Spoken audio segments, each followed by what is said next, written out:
Hi, everybody. Let's talk today about getting back into the groove. It's the first week of September. We're switching gears from holidays into regular kind of work, school, life mode. And my husband and I, we like talking about it like getting into a rut, but rut has kind of a negative connotation. So I like thinking of it like getting back into the groove, these regular habits and routines that feel good. And this is also a time when we can put in new habits into place. So I wanted to talk to you today about habits and routines and really just take this opportunity to reflect upon what's worked well for us in the past, what routines and habits do we want to instill as we're getting into this groove, and then also what new ones do we want to put forward. So I'm going to talk with you a little bit about that, and then I have a free PDF guide that I want to share with you, as well as my Empowered Leader planning kit. And so I'm excited to talk to you about that too. So if you're interested, stay tuned and let's jump right in. So being in a groove for me really means having those regular routines kind of moving along like clockwork. You have set up established routines, you have the habits in place.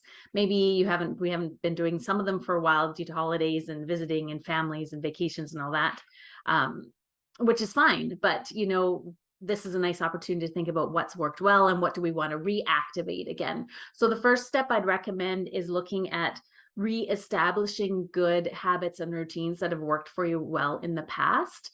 And I'd recommend looking at both the professional and the personal side and kind of just thinking, okay, well, what's worked well in the past and what you want to plug back in again now as we're getting back into these grooves and these kind of regular routines. So for me on the personal side, that includes my meal planning and prep.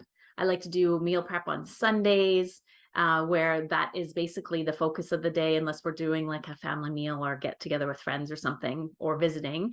But on kind of your standard, regular routine weekend, I like to do Saturdays more of a play time, and fun, relaxing, and Sundays more on meal prep. So I do things like make muffins. I'll make a nice big salad or a pot of soup as the weather gets colder, or chili or something, a stew that will give us lunches through the week, which I always find is really nice, having that ready to go.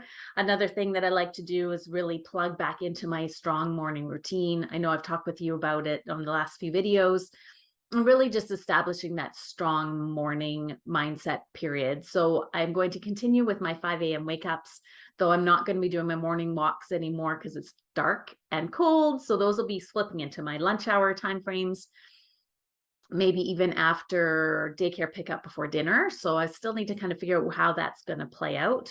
I think the lunch hour is probably the best way because I have the most control over that. After daycare and before dinner tends to be a little bit more kind of crazy times. So though I'd love to do a family walk then too. So I'm going to playing with that. So that's the third thing I'm going to be looking at. So first, meal planning and prepping. My morning routine will be my second. The third one is going to be my exercise routine. And then the fourth one that I like to look at is kind of like a house cleaning routine. If you're interested in following some sort of house cleaning approach, the Fly Lady approach is great. It's something I've been playing with and using for quite a few years.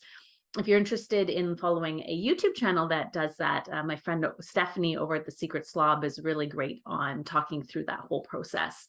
She has a lot of challenges and things you can follow there. So I'd highly recommend you check that out if you feel like you could do better with your cleaning and your house maintenance kind of process. So she has that all. It makes it a lot of fun. So that's about four that initially came off the top of my head. I'd love to know what your other personal routines are that you have. Another one is financial tracking and wealth management. So I do that regularly, but I like to do it actually weekly, or if not even more frequently than that, just to kind of really check in on how things are going financially and working on my wealth consciousness and mindset. So that is a big thing in the online entrepreneur world. If you're unfamiliar with wealth consciousness, it's all around really being aware of your beliefs and your thoughts around money and finances, how you manage it, how you receive it, how you spend it, all of that stuff. And I believe actually that that can really impact how willing we are to allow our careers to grow. So if you're in a paid position in an organization, your wealth consciousness might be holding you back from promotions, for example, might be holding you back from taking advantage of funding for courses, or maybe, you have funding available for training and coaching, but you are not taking advantage of it. And so being aware of your wealth consciousness can really make a difference in what we take advantage of, what we kind of acknowledge and receive in our lives, as well as in your if you have a business, in my coaching business, for example, the more comfortable I am in my wealth consciousness piece, the more room there is for that to flow well. So lots of great things to explore there. If you're interested, just put some questions in the comments. I'm happy to share more resources, even do a whole training on that if you think it's relevant for you all. Just let me know. And then on the professional side, and that's where I want to kind of focus on this month, is really on the professional routines that I really found have made it easier for me to be more on top of my game every day. And so those really look like my daily kind of review and planning period, what I do weekly, and then what I do monthly as well.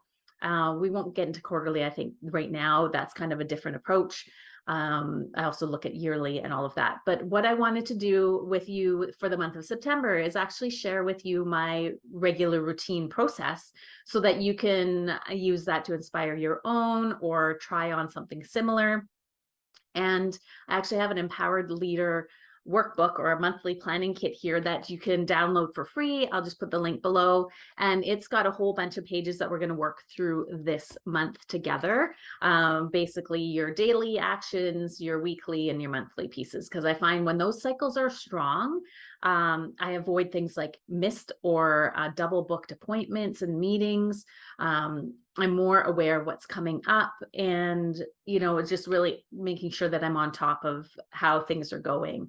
It helps me keep track of things that I'm delegating, the different activities and projects that are on the go that are kind of maybe bigger, spanning more than just a month's worth of activity, all those types of things. So I'm excited to share this with you. It's a tool I've been using for years, and I finally, think a year or two ago, put it together in actual kind of PDF format so I can share it out. So I'm excited to officially share it. I've shared it kind of here and there, but to actually do a kind of training series on it, I think it's going to be a lot of fun. So, and this is, I found, one of the tools that really can flip you from feeling disempowered and overwhelmed and kind of like there's too much on the go, to really feeling like you've got things together. You are kind of in control of the situation. You're empowered. You're not at victim mode. You're empowered and taking a strong kind of hold of the things that you are responsible for with your teams, with your business, your organization, with your staff, even in your personal life and family, though this is going to be more leaning towards the professional side this month. So I'm excited to share that all with you. And then the other piece is the second piece around the getting into the groove, I really see, is around establishing new habits. So we've kind of talked about some of the things that you can do that I'm going to be looking at, but then what are new habits that you're wanting to establish? So one of them that, like I mentioned, I'm kind of figuring out is where my daily walking is going to go. Lunch sounds like the winning time. Afternoon before dinner might be a kind of more of a bonus time.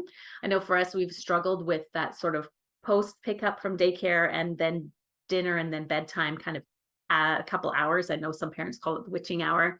My daughter's 2 now, so I'm starting to figure that out. And so we're actually talking about switching our dinner time to be an hour earlier. So instead of eating at 6, we'll eat at 5, and then our daughter's not going to be so hungry.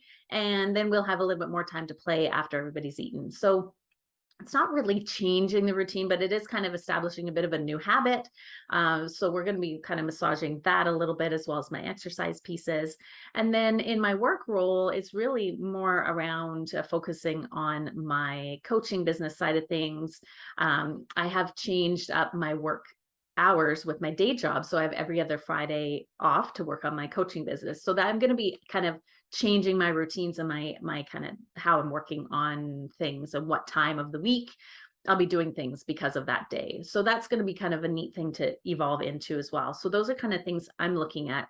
And I know this is all kind of talking around schedule, but I'm finding when you look at your schedule and you set it up in a way that empowers you, that gives you the time that you need to reflect and plan, to delegate, to follow up, all of those kind of key pieces, when you have these basics in place, then everything else can flow much more easily. You know, it can get chaotic with kind of like an urgent project or crisis situation or personal life issue. All of these things can kind of come up, but if you've got a really strong foundation of these basic habits, these basic routines, then you're going to be that much more able to go with the flow and adapt and take on these extra stressors and pressures and all the things that kind of come in as we're getting into the fall season and things kind of ramp up, right? So really looking at setting a strong foundation is really what I want to share with you all this month, and really build on that together.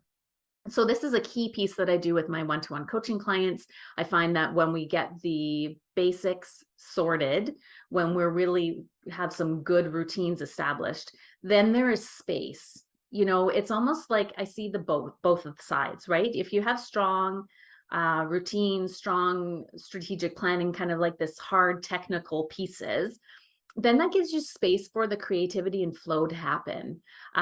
So I really like working with both sides and seeing them come together. So that's really part of what I'm looking to encourage you to look into this next month through, as we look at kind of the routines and the habits and the structures that are going to really set you up for success.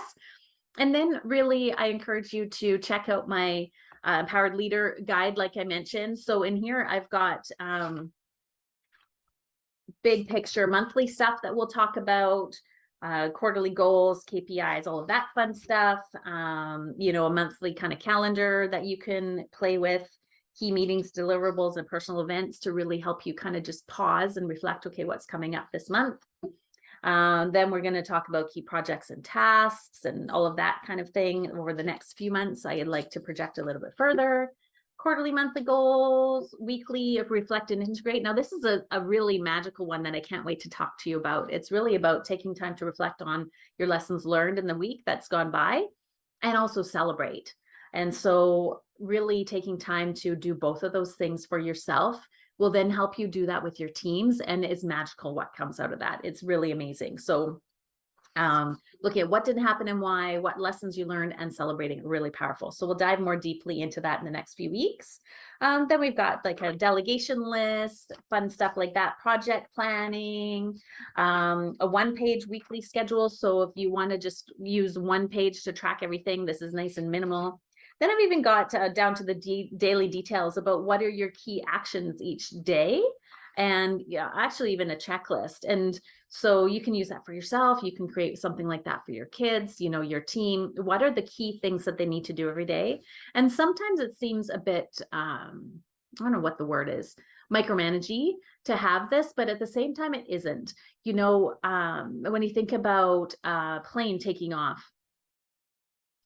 they have a checklist that they go through all the time. Same thing here. What are your key things that you must do every day? Back when I was pregnant, I was taking supplements every day, and that was a must do for me. I'm not been doing that lately. I know it would be good for me, but it's been less of a priority lately. But knowing that, yes, I took my vitamins and everything that day, or if you take medication or whatever those things are, really helps, like I said, in the chaotic times. Having these strong foundations set out right from the beginning is really powerful when you move forward and get into doing life. So I'm super excited to share more with you all this month.